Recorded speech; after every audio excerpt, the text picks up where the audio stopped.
Ladies and gentlemen, please welcome Michelle Krajecki.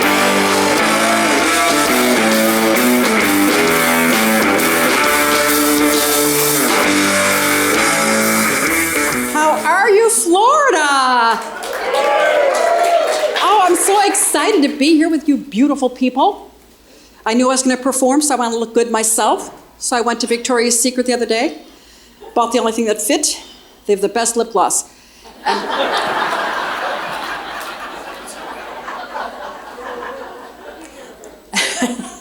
And what I like about it is they package it in these skimpy little bags that say Victoria's Secret on the outside. So I like walking through the mall, let people think what they want. I shop there all the time.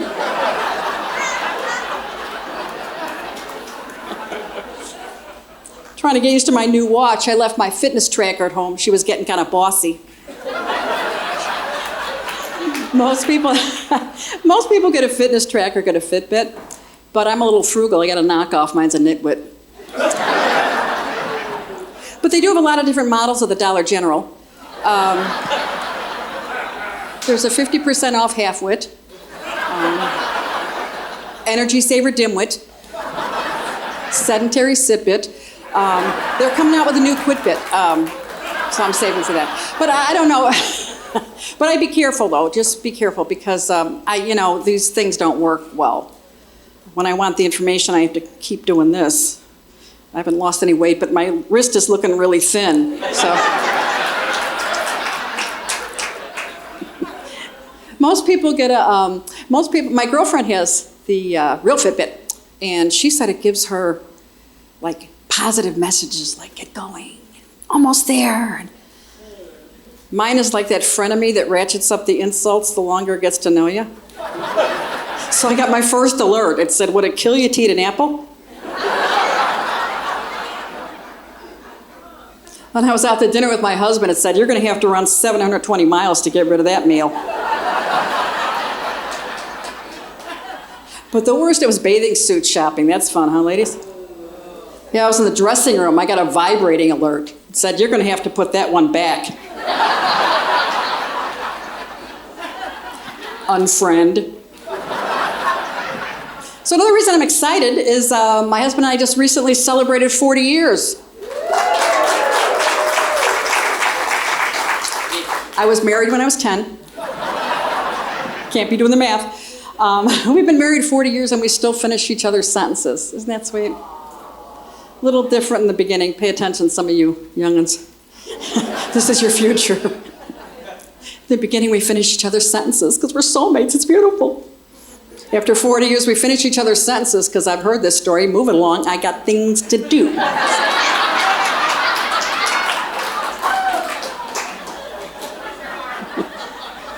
She knows.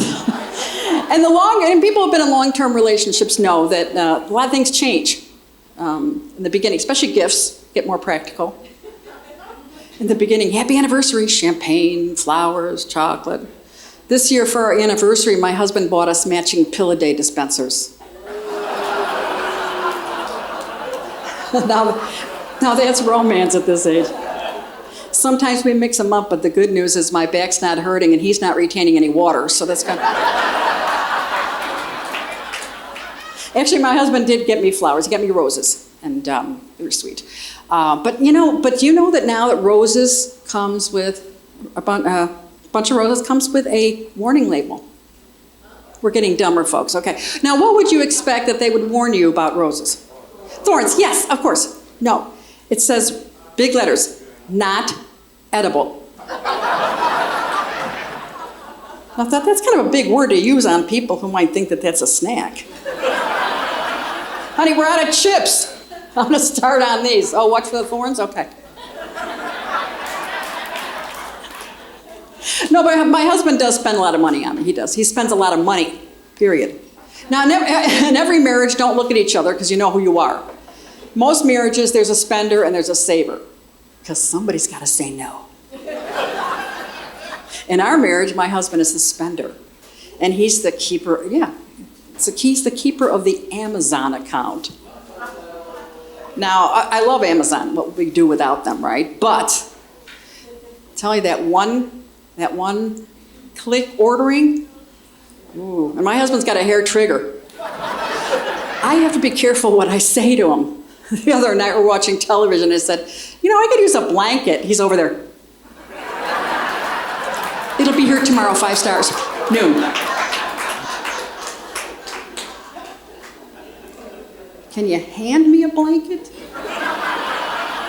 But I do have one shopping tip to pass along to you, and this is from me to you. If you're going to re-gift a gift card, and if you're a re-gifter, you know who you are, always check the balance before you do that. This happened to somebody I knew. They went to Best Buy with a $50 gift card. It had $3.99 left on it. Oops. Some Dad, I'm sorry, I'll never do that again. I'm so sorry. So something about me, I'm a former special ed teacher. Thank you. Background in abnormal psychology. Comes in handy with the in-laws. Oh, you know man? Oh, yeah. So I taught, stayed home with the kids, and then I did a lot of subbing before doing this. Taught all grade levels, all right? Yeah, and but I had to stop working with the little ones because our communication styles don't jibe. First of all, they don't get sarcasm. And second of all, when you work with little ones, you have to be positive and perky, and it helps to rhyme. So this is what it's like when you, this is what it's like now, walking into a first grade class, and you have to walk in there and go, "Good morning, scholars." And there's a kid in the corner eating glue. And you have any teachers in here, just finish along with me. You have to say things like, 1, 2, 3, eyes on me. Macaroni and cheese, everybody freeze. Tootsie Roll, lollipop, we were talking, now we'll stop.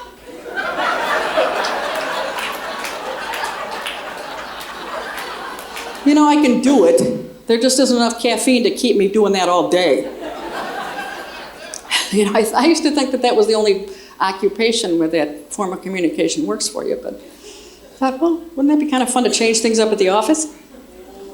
Because adults could use some positivity too. Try this. Next time you're in work, you're in charge of corralling the office staff meeting. Good morning, esteemed colleagues. Hocus pocus, everybody focus. Bill, the office blowhard's going too long. Bill, zip it, lock it, put it in your pocket.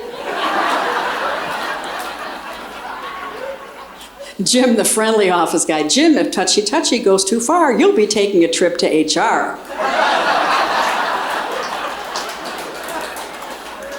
And of course, the ever-popular Zoom meeting. We're all working, don't take a chance. Let's make sure we're wearing our pants.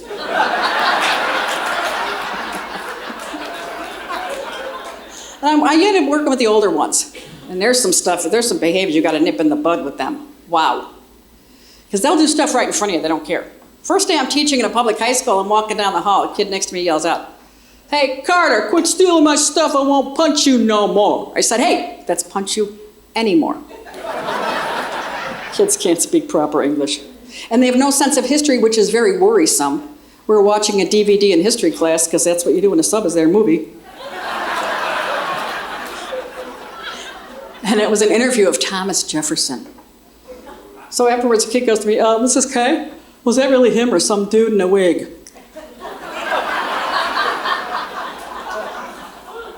Now, if you're not laughing at that, you better go back to history class. I said, "That was really him." So this is where the sarcasm comes in handy for me. "That was really him, Russell. We've invented time travel. And there's now an app on your phone for it." The kid goes, "Cool." And when you teach, when you sub, you're walking cold. You have to be ready for anything. So I was teaching, it was English class, the most unruly class I've ever taught. And it's like, when you're teaching, it's like, keep going, just keep going, just keep going. And it was getting worse. Halfway through, I look over, and there's a kid with a Satan mask on. And it wasn't Halloween. It's red, blue, horns, and purple hair. So I'm ignoring it, because that's what you do when you're a sub. Class is getting worse and worse. So finally I walk over. I said, okay, look, bub. Oh, sorry, I called you by your last name, Bielsa. I don't have to know who you are, all right? I marked your prison on the chart. But the devil mask has got to go because you're a constant reminder of where I think I am.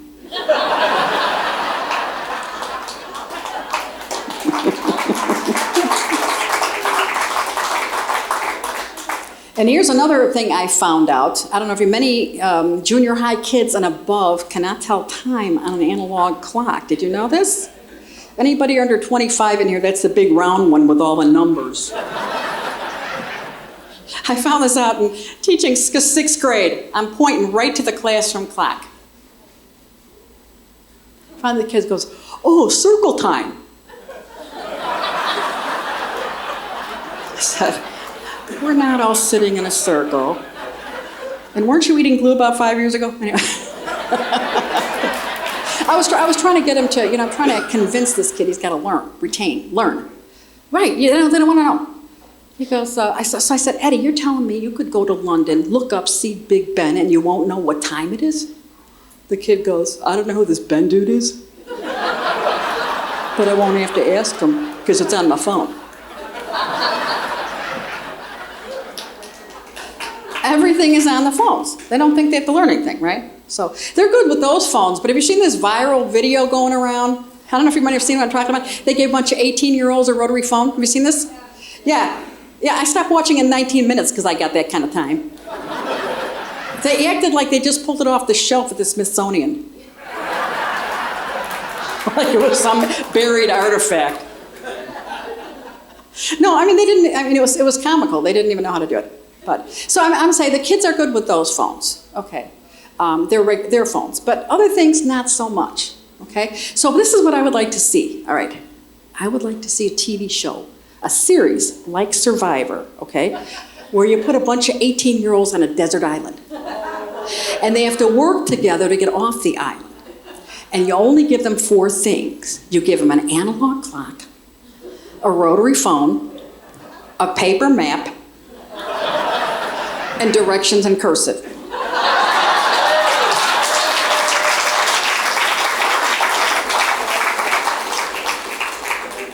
They'll be on that island longer than Gilligan. Remember that show? That was a fun show, huh? How long was that boat ride supposed to be? Yeah, yes, and the only reason you know that because there's a song attached to it, right? I remember watching as a kid and looking at how much lip gloss and how many gowns did Ginger pack for that little excursion. So there's also a thing going around when we were watching this growing up. The guys were like, who do I want to date, Ginger or Marianne? The girls are like, who do I want to be like, Ginger or Marianne? At this phase of my life, I'm going with Mrs. Howell. No, think about it. She was filthy rich. She didn't do any work. She was oblivious to the chaos around her. And at the end, somebody brought her a drink with a parasol. Okay. Back to the TV show. Back to the series. It won't even be a series. It'll be a one and done because here's what you're going to see. Okay. First episode, bunch of bandanas, 18-year-old bandanas on a beach. Paper map. Who's this Ron McNally dude? I think it's a band.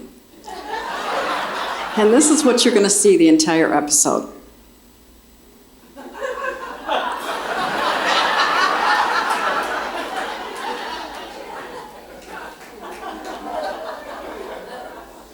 At the end, they're like, we're going to die. They gave us a broken map. I tried to call tech support, but the phone is broken too. Can anybody read hieroglyphics? We'll give them an added challenge. We'll put as many as we can into a 1995 Ford F-150 with roll-down windows and manual locks. Let's see how long it takes them to get out. We'll have to crack the window, give them some air. There's a clue on the cassette tape. Be happy it's not an 8-track. You can buy a clue if you write me a check. they can't write. And then I'll go to my second added challenge. We'll make them fold that paper map up perfectly so it fits in the glove compartment like my father taught me. And there's a third, it's kind of a challenge, but it's a shortcut to get off the island. This is what we're going to do. They can get off the island for $3.63. But here's the twist. I pay for them with a $5 bill. And if they can make perfect change, they're off the island.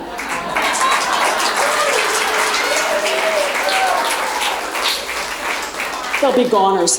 That's it. A friend of mine said, "Well, why do you want to get the 18-year-olds off the island? You know, leave them there." Oh no, I thought that was kind of harsh. You know, yeah, I thought that was because I did enjoy teaching, and anybody who teaches, oftentimes they say when you teach them, they teach you things, and I'd say that's true, and it's usually something I don't want to know. Because I don't know what kind of extracurricular activities these kids are involved in. I was teaching them math in the math class, and I was teaching the metric system. And as a good American, I know nothing about it. So I'm reading the manual as I'm teaching, because that's what you do when you're a sub. So out loud, I said, "I always wonder what kilo meant." So Derek in the back pops up. "Mrs. K, take a lunch bag, roll down a third, that's a kilo. Don't ask me what it's a kilo of." I was going to correct his grammar, but I don't know who this kid is. Like, thanks for that information. And sometimes another student does your job for you. And I'll take the help anywhere I can get it. So I was substitute teaching in a driver's ed course, and they had a special speaker about motorcycle safety. So the kid asked a question, he goes, "How do you stop a motorcycle?" So the speaker says, "Well, how do you brake in a car?" So he's like, "Well, first you got to get in it, all right? If you're inside it, there's a couple of wires under the steering column." No. Before I could do that, his friend Jason says, "Shut up!" He said, "How do you brake in a car, not how do you break into a car, you idiot." I'm like, "Thank you, Jason. You got an A+. Thank you." So I have a mom, I have 2 kids, and they're both ADD, attention. Yeah, I got 2 ADD kids, right, and I tend to talk fast, so try and keep up. I'm sorry if I go too fast. See, when you're a mom of ADD kids, you have to talk fast. The simple direction is go to your room. If I don't get it out fast enough, all they hear is go, and then I can't find them. So as any parent, he has more than 1 kid. They're the same house, they're all the same, right? Okay, I've got 2 girls, all right, opposites. My oldest is like my husband. They're deep thinkers. They quote famous philosophers. My youngest is like me. We quote SpongeBob. Even our bookshelf is down the middle. C.S. Lewis, Jerry Lewis. So, like a smart crowd. Thank you for getting that. That doesn't... So as you can imagine, our dinner time conversations, again, are on totally different planes. My oldest daughter starts out philosophy major. She's like, "Dad, in philosophy, Plato said blah, blah, blah, blah. But Neoplatonic thought is blah." This is where I turn to my youngest and say, "Okay, a duck, a priest, and a rabbi are in a rowboat." They're talking Plato, we're playing with it. Then my husband starts out, you know, he's the intellectual. He's always trying to teach us stuff, and we're not having it.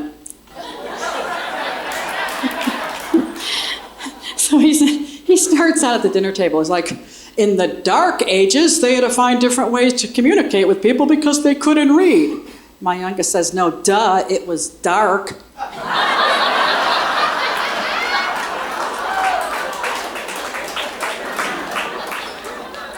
I wish I were kidding on that one. But my oldest, teenagers, and they try and teach to make you feel stupid, So my daughter used to quiz me about famous philosophers. She's like, hey, Mom, what do you know about Descartes? I said, well, I know you don't put Descartes before the horse, is that? So here I am reading, trying to get into her world, reading philosophy for dummies. So I said, oh, Lisa, I got some information for you. What? I joke, therefore I am. She said, Mom, that actually was Descartes. Sort of.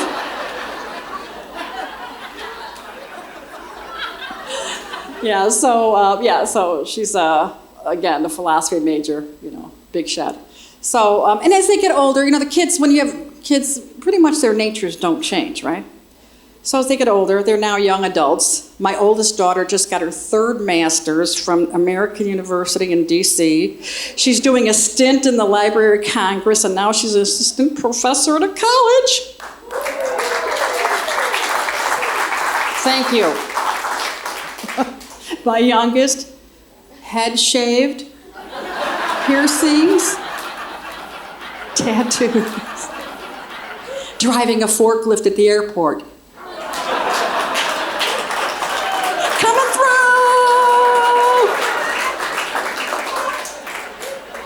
I got nothing in the middle. Nothing in the middle. So I've got, people say, sometimes I'll say things to you like, who are you most proud of? Don't you, as a parent, you get these stupid questions. You know what they're asking. Like, they're both college graduates.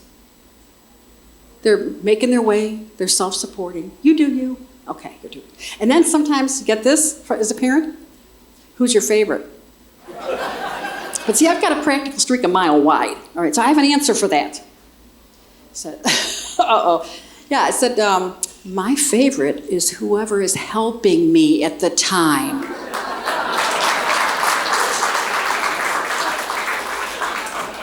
But I look at my kids, I'm like, practical, both my kids, how am I going to get practical help from these two? The oldest one, if I'm ever on a game show, and I'm in an isolation booth, and I have to, for the $1 million answer, and I have some fact I don't know, phone a friend, I'm calling Master's Girl. If there's ever a zombie apocalypse, and I have to be barricaded into a warehouse, I'm calling Forklift Girl. But you know what? That's not practical at all. It's not really practical. So my husband and I are going to take care of this. We're going to take care of this. Next week, we're adopting a set of twins. One's a plumber, one's an electrician. So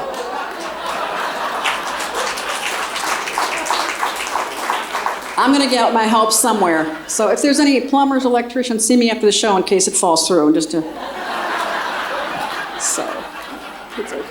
Kids are great. The thing is, people think it's hard raising kids. I mean, wouldn't you agree? Especially now, they're exposed to so much stuff, don't you think? Right, they are exposed to a lot. But then I think about my childhood, Polish, Catholic, northwest side of Chicago. Where are my people at? Person in Florida. The rest are at the casino. Yeah, I mean, I spend a lot of time with my Polish grandmother, and she was the grandmother. Did you ever go in their house where they have plastic and everything? Yeah? Yeah, they have plastic on the couch. She had plastic on the couch, the lamps, Grandpa. He was kind of messy, I'll tell you that. Yeah. So and then she had those runners, those runners on the floor, remember? And they ran everywhere. I don't even know what color the carpet was. I think it was gold. I thought, why would she put all that stuff down? And I thought, well, maybe she was safety conscious, in case of emergency.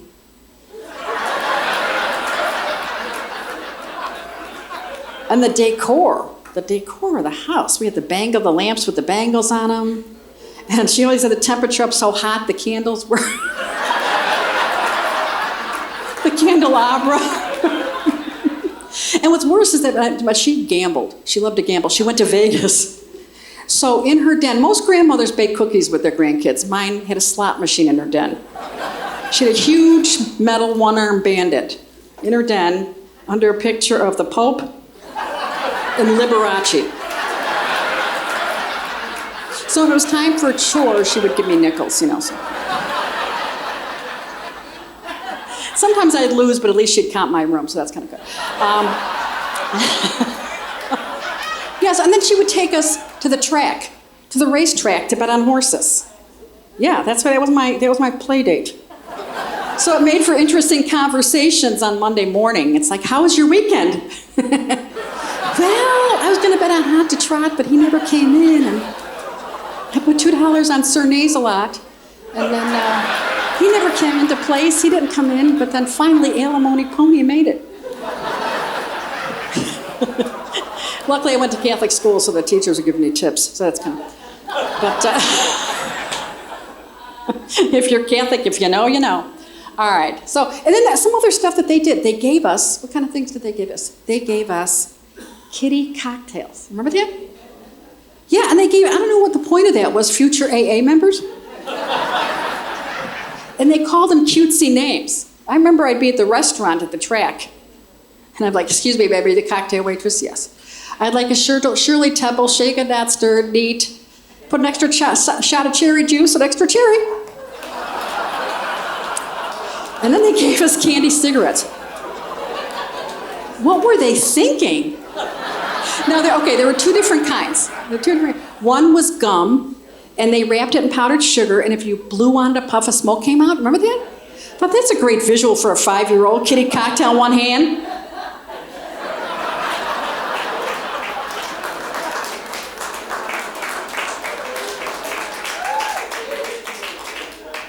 But my favorite were those chalky candy red sticks with the red tips on it. Remember those? I remember chewing on Pall Malls. I was up to a pack a day. If it wasn't for that Necco wafer patch, I wouldn't have quit that habit at all. But I'm surprised with all that. I'm surprised with all that adult stuff they gave us. They didn't just drive us down to some lounge for our play date. Pick you up after happy hour. Don't forget to share those bubblegum cigars. Play date. Okay, people are, you're my people. When I see you, it's like, my people. Like Evita, this audience. So when you went out to play as a kid, what did your mom do besides open the door and do this? And what did they say to you? They'd say, yeah, go out and play and don't come back until the street lights are on. Yes. Or if it was dinner, you had to tell time on an analog clock because Mommy wasn't putting my food in the warmer. But now it's not safe for Emma and Carter and Hunter and Beauregard and to go out and play. So now we have to have play dates. So I raised my kids in the burbs, Chicago burbs, and these moms, they would take play dates to a new level. It's like, I was getting calls like, can Madeline come play with Courtney? First we're gonna go to McDonald's, and then we're gonna bake cupcakes and do our nails. This is my play date when I was a kid. Yo, Barb, can you come out and play?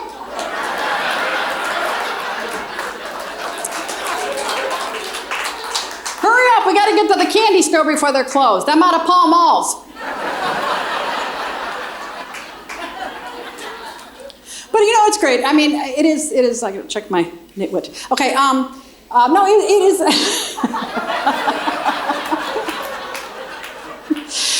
No, I mean, the one thing I will say with the kids, again, they're good with technology, and my kids will help me, because I just heard you talking about technology here. Technology, doesn't it bug you? It's everywhere, right? Hokey smokes, it's everywhere. It's like listening on your phones, too. You know that, right? So be very careful with that, yeah. But I got to get better at the technology. I got to get better, especially when it hits my bottom line. I was doing a show one time, and the whippersnapper booker comes up to me and goes, you take Venmo? I said, I take Lipitor.